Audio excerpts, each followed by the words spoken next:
If you're looking to maximize performance without breaking the bank, the Ryzen 7 7700X is an excellent starting point.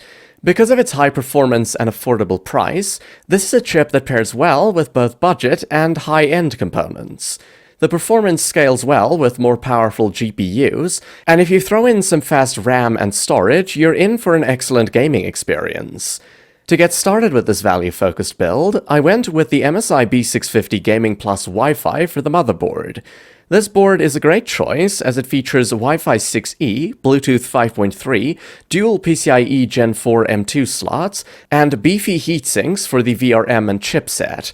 You also get a 14-phase power delivery configuration, meaning overclocking is possible with the Ryzen 7 7700X.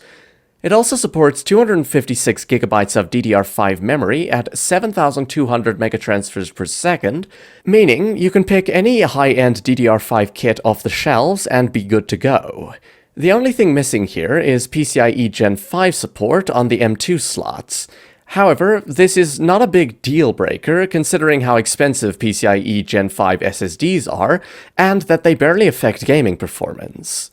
For RAM, I chose a relatively high-end kit. The Corsair Vengeance RGB 32GB kit is clocked at DDR5 6400 speeds and has a 36 CAS latency. If you're a fan of RGB lighting, you'll appreciate this kit as much as I do, thanks to the subtle glow it provides inside any case. It's fast, looks great, and is not as expensive as other high-end RGB kits. As for storage, the Western Digital Black SN770 was an easy pick. I chose the 1TB version to save a bit of money towards the overall build, but the 2TB version isn't all that pricey either.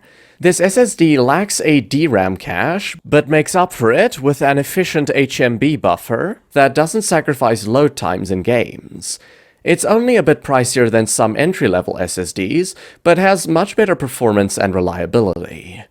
When it comes to cooling, the Ryzen 7 7700X doesn't need an over-the-top expensive cooler, so the Corsair iCUE H100i RGB Elite is a great choice.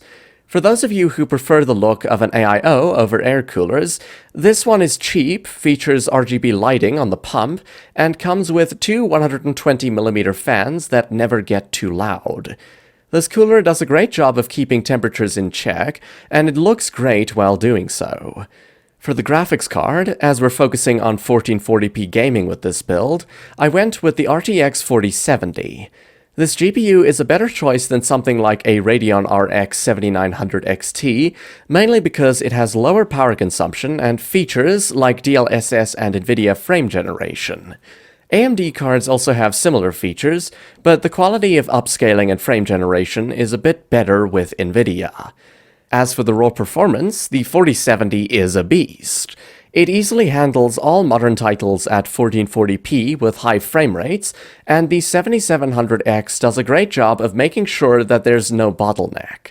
You can expect well above 70 to 80 FPS at high settings in games like Cyberpunk 2077 and Black Myth Wukong. Competitive titles work even better, allowing you to take advantage of high refresh rate monitors thanks to numbers above 144 FPS. The specific variant I chose is the Gigabyte WINDFORCE OC. This version of the 4070 features a beefy triple-slot design with a well-built cooler. It features an all-black design, a full metal backplate, and low temperatures. Powering all these incredible components is the highly reliable Seasonic Focus GX 750W power supply. This is a fully modular 80+ gold unit, and it's backed by a generous 10-year warranty.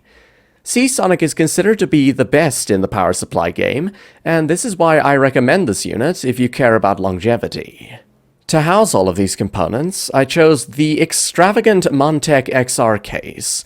It comes out of the box with 3 addressable RGB fans pre-installed, a dual-chamber design to keep the power supply separate, and great airflow. The dual-tempered glass along with RGB lighting makes this a very unique-looking case, and it's hard to believe it costs under $100. With all these excellent components together, you get a fantastic looking machine that can handle any game you throw at it. 1440p high refresh rate gaming is not a problem with this build, and the AM5 platform paired with our 750 watt power supply gives you plenty of room for upgrades. Overall, it's an excellent blend of value, performance, and looks with a total cost of around $1,800. Thanks for watching. I hope my suggestions have inspired you to create your own Ryzen 7 7700X build. Remember, you can check the prices for each component mentioned in the description below.